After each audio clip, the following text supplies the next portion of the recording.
Hi friends, welcome back to my channel. അപ്പോൾ ഇന്ന് നമ്മൾ നേന്ത്രപ്പഴം വെച്ചിട്ട് ഒരു അടിപൊളി ഐറ്റമാണ് തയ്യാറാക്കാൻ വേണ്ടി പോകുന്നത്. അപ്പോൾ അതിനായിട്ട് തൊലിയൊന്ന് കറുത്ത നേന്ത്രപ്പഴം 2 എടുത്തിട്ടുണ്ട്.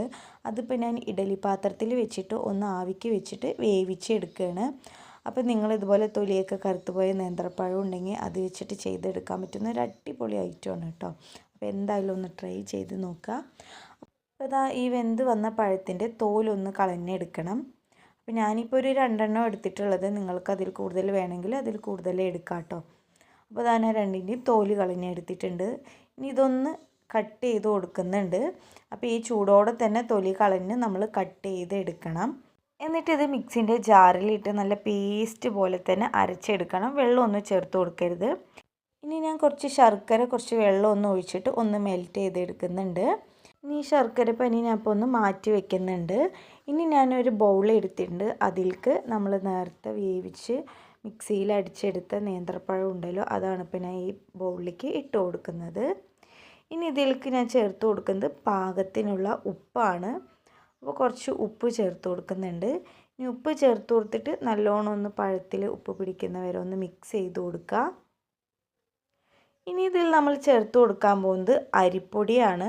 അപ്പോൾ നമ്മൾ ഇടിയപ്പത്തിനും പത്തിരിക്കൊക്കെ എടുക്കുന്ന അരിപ്പൊടിയാണ് എടുക്കേണ്ടത്. വറുത്തതോ വറുക്കാത്തതോ ഏത് അരിപ്പൊടിയാണെങ്കിലും കുഴപ്പമില്ല. അതിപ്പോൾ ഞാൻ 1 കപ്പ് അരിപ്പൊടി എടുത്തിട്ടുണ്ട്. അതിപ്പോൾ ഞാൻ ഇതിൽ ചേർത്ത് കൊടുക്കുന്നുണ്ട്.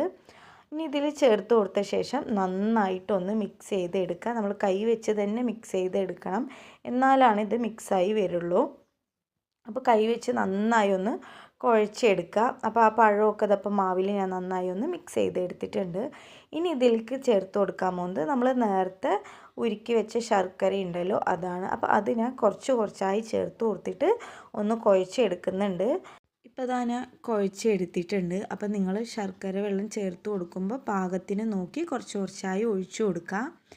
ഇനി ഈ കുഴച്ച് വെച്ച മാവിന്ന് കുറച്ച് മാവ് എടുത്തിട്ട് ഞാൻ സേവനാഴിയിലേക്ക് ഇട്ട് കൊടുക്കുന്നുണ്ട്. ഇനി ഇത് നമ്മൾ നൂലുപുട്ടൊക്കെ ചുറ്റി എടുക്കില്ലേ, ആ രീതിയിൽ ഇതുപോലെ ഒരു വാഴയില കട്ട് ചെയ്ത് ഞാൻ വെച്ചിട്ടുണ്ട്.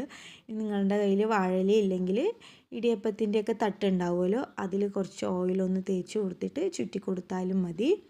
അപ്പോൾ ഞാൻ വാഴയിലയിലാണ് ആക്കി കൊടുക്കുന്നത്. നമ്മൾ നൂലുപുട്ടിനൊക്കെ ചുറ്റിയെടുക്കുന്ന രീതിയിലൊന്ന് ചുറ്റിയെടുക്കുക. അപ്പോൾ ഇതിൽ ശർക്കര പാനി ചേർത്ത് കൊടുക്കുമ്പോൾ ഇളം ചൂടോട് ചേർത്ത് കൊടുത്തു കഴിഞ്ഞാൽ നമുക്ക് അധികം ടൈറ്റ് ഇല്ലാതെ പെട്ടെന്ന് തന്നെ ചുറ്റിയെടുക്കാം കേട്ടോ. അതേപോലെ തന്നെ മാവ് കുഴച്ചിട്ട് അധികം നേരം വെക്കരുത്. അപ്പോൾ അതൊന്ന് ടൈറ്റായി വരും. അപ്പോൾ നമുക്കതൊന്ന് ചുറ്റിയെടുക്കാൻ വേണ്ടിയിട്ട് നല്ല ടൈറ്റ് ഉണ്ടാവും. അപ്പോൾ നമ്മൾ മിക്സ് ചെയ്ത് അപ്പം തന്നെ ചുറ്റിയെടുക്കണം.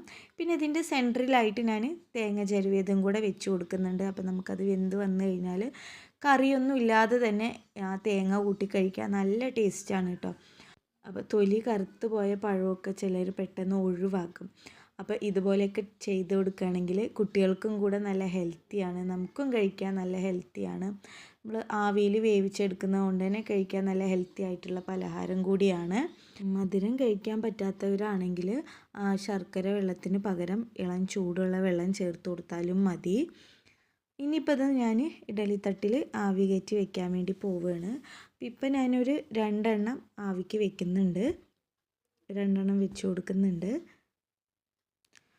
അങ്ങനെ നമ്മുടെ പഴം ഇടിയപ്പം ഇവിടെ റെഡി ആയിട്ടുണ്ട്.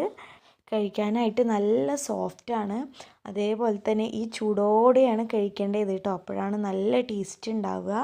ഈ ഒരു ചൂടോടെ നമുക്ക് കറിയൊന്നും ഇല്ലാതെ ഈ തേങ്ങയൊക്കെ കൂട്ടി കഴിക്കാൻ അടിപൊളി ടേസ്റ്റാണ്. നമുക്ക് പെട്ടെന്ന് തന്നെ റെഡിയാക്കി എടുക്കാം കേട്ടോ. രാവിലെ നേരത്തൊക്കെ നല്ല ഹെൽത്തി ആയിട്ടുള്ളൊരു ബ്രേക്ക്ഫാസ്റ്റാണ്. അതുപോലെ സ്കൂളൊക്കെ വിട്ട് വരുന്ന സമയത്ത് കുട്ടികൾക്ക് വൈകുന്നേരത്ത് ചെയ്ത് കൊടുക്കാനായിട്ട് നല്ലൊരു പലഹാരം കൂടിയാണ്. അപ്പോൾ എന്തായാലും നിങ്ങളൊന്ന് ട്രൈ ചെയ്ത് നോക്കുക. അതുപോലെ ഈ ഒരു വീഡിയോ നിങ്ങൾക്ക് ഇഷ്ടപ്പെട്ടാൽ ലൈക്ക് ചെയ്യുക, ഷെയർ ചെയ്യുക, കമൻറ്റ് ചെയ്യുക. അതേപോലെ തന്നെ ചാനൽ ഇഷ്ടപ്പെടുകയാണെന്നുണ്ടെങ്കിൽ ചാനലൊന്ന് സബ്സ്ക്രൈബ് ചെയ്ത് സപ്പോർട്ട് ചെയ്യുക. അപ്പോൾ പുതിയ വെറൈറ്റി വീഡിയോസുമായി ഞാൻ വീണ്ടും വരാം. Thanks for watching my video. By.